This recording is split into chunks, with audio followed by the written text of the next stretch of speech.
Welcome back to Sports Vision. It's time now to turn our attention to ice hockey. Now, of course, the Dwight-Englewood Bulldogs, the only ice hockey team in our area. We are following them so far off to a pretty good start this year under Chris Riley. Last season, if you remember, they had only one win. So far, they're off to a 3-1 start, and they had to take on Ramapo in the final of their holiday tournament. Dwight-Englewood starts off quickly. Luke Peterson will pick off the errant pass up the right wing. He blasts it home. It's 1-0 in the first period. He'd go on to have a great day. Bulldogs keep the pressure on, but Mike Chesnoff will come up big in net for Ramapo. Stopping the backhander right there in front. Opposite end, goalie Josh Levine saves the tying goal right there. Second-year coach Chris Riley pacing the bench. He wouldn't be happy with what happens next.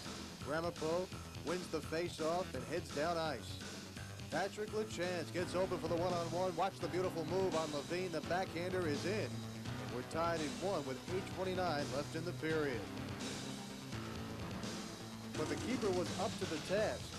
As you will see, Levine will stop the point-blank shot. He had 27 saves on the night. Meanwhile, Bulldogs star defenseman Keith Bellotti was on the prowl again. Number 7 taken down by Ramapo behind the net. But he'll get up, and the Mack truck will take it out on this fella right here. Knocks him to the ice. And we're deadlocked at 1 as we finish the first period. Moving on to the early second. Ramapo shorthanded. Levine with a gorgeous glove save. Moments later, Dwight-Englewood capitalizes. And they've been working hard on the offensive end. Behind the net, they finally get it out. Mark Wilson will take the shot. It's off the mark, but deflected in. Luke Peterson by himself puts it home. That's goal number 2. It's 2-1 Dwight-Englewood on top. Now, tied at 2, we head to the third. And here's the hit of the day, coming from who else but Keith Bellotti. Good night. The goal of the day comes from Mark Wilson. Skating from his own end. Take a look at this. Somehow he gets there untouched, puts it home, and it's 3-2. Dwight-Englewood on top with just over 12 minutes remaining in regulation. Now, a minute later, the Bulldogs get some insurance. Here's Ned Puckner. And he's the one who makes this one go. The shot on goal, watch him come in.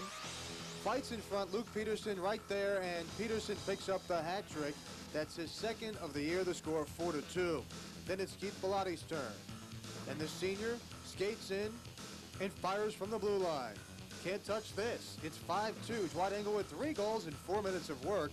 Their final goal is also coming from Bellotti, and it's 6-2 as the Bulldogs advance to the second round of the Charlie House League Tournament. A convincing victory, the 4th against just 1 loss this season. And you know, Fred, when you take a look at this team, since they won that tournament, unfortunately, they had some injuries. They even had to forfeit 1 game against Cranford, so now their record is an even 4-4. But again, between injuries and some kids going on vacation for the holidays, which is always tough, Dwight-Englewood right now is trying to get back on track. But they did win the holiday tournament. They showed they can play. And in the American B division, they are 3-1, and they're right up there. Well, I was at this game, and just what amazed me with this game was Bellotti in the third period. It was tied going into the third period, and he just stepped it up personally, came up with the goal. Do you have 2 goals in that one?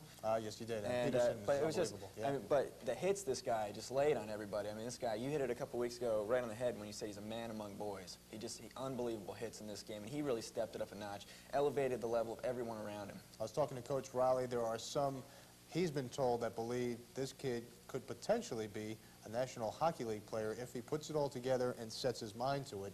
And you never know. I mean, Jim Dowd of Brick now playing for the Devils. He's part of that team. And, you know, dreams do come true. We're going to turn now to basketball, and Fort Lee in action against another local, Ridgefield, in the finals of the Riley Tournament.